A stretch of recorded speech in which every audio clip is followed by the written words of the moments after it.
Assalamualaikum. I'm Dr. Rimsha. I'm working at Global Special School as a physiotherapist. So today my topic of discussion is scoliosis. Scoliosis basically एक medical condition है. इसमें क्या होता है कि हमारी spine जो है वो एक साइड पे बेंड हो जाती है. अगर हमने स्पाइन को साइड व्यू से देखना है तो उसमें हमें स्कोलियोसिस इतना ऑब्वियस दिखाई नहीं देगा. लेकिन अगर हमने स्कोलियोसिस को देखना है तो हम स्पाइन को पोस्टीरियर साइड से देखेंगे, क्योंकि नॉर्मली जो हमारी पोस्टीरियर स्पाइन है वो स्ट्रेट होती है. तो अगर वो लेफ्ट या राइट साइड पे बेंड हो जाए तो इसका मतलब कि स्कोलियोसिस हुआ है. इसके अलावा हमारे पास स्कोलियोसिस दो तरह की होती है. एक सी शेप है और second one is S shape.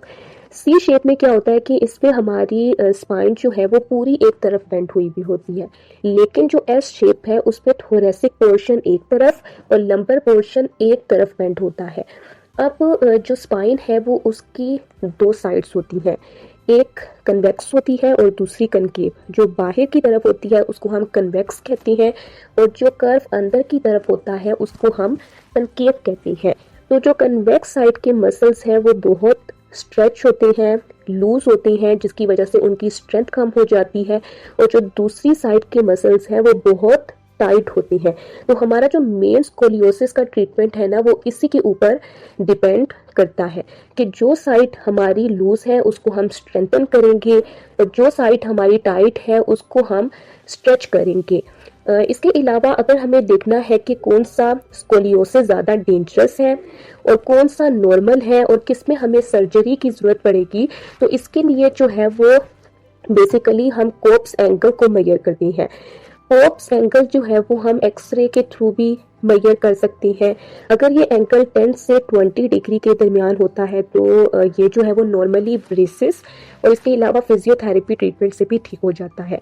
लेकिन अगर 20 टू 30 डिग्री है तो इसके लिए एक स्पेशल ब्रेस यूज़ की जाती है जिसको हम मिलियोकी ब्रेस कहते हैं.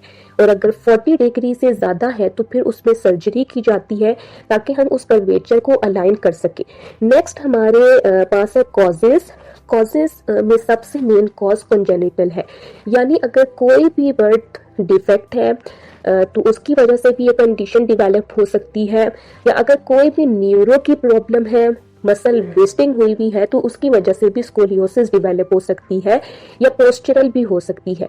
जो पोस्चरल स्कोलियोसिस है वो फ्लेक्सिबल होती है, यानी अगर हम वहाँ पे मूवमेंट करवाएंगे तो वो दोबारा से अपनी नॉर्मल पोजीशन में आ जाती है. लेकिन अगर हम स्ट्रक्चरल स्कोलियोसिस की बात करें तो वो मूवमेंट करवाने से कभी भी कम नहीं होती. नेक्स्ट सिम्टम्स हैं. सिम्टम्स में हमें लो बैक पेन होगा. बैक पेन जो है वो माइल्ड भी हो सकता है, इसके अलावा माइल्ड से सवियर भी हो सकता है. उसके अलावा जो शोल्डर्स हैं वो भी अनइवन होंगे.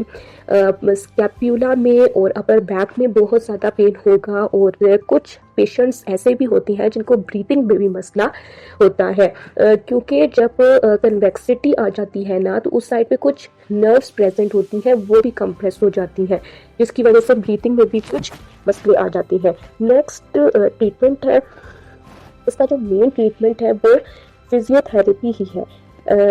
इसमें हम बेसिकली ये करवाते हैं कि जिस साइड के मसल्स स्ट्रेच होती हैं, उस लूज होती हैं, उसको हम स्ट्रेंथन करवाते हैं. और जिस साइड के मसल्स हमारे पास टाइट होती हैं उनमें हम स्ट्रेचिंग करवाते हैं ताकि जो है वो पेन को कम कर सके और जो पोस्चर एबनॉर्मल है उसको नॉर्मल कर सके. नेक्स्ट मेडिकेशंस में हम एंटी इन्फ्लेमेशन मेडिकेशन यूज़ कर सकते हैं जो कि पेन को कम करेगी. अगर वहाँ पे कोई भी इन्फ्लेमेशन प्रेजेंट होगी तो उसको भी रिड्यूस करेगी.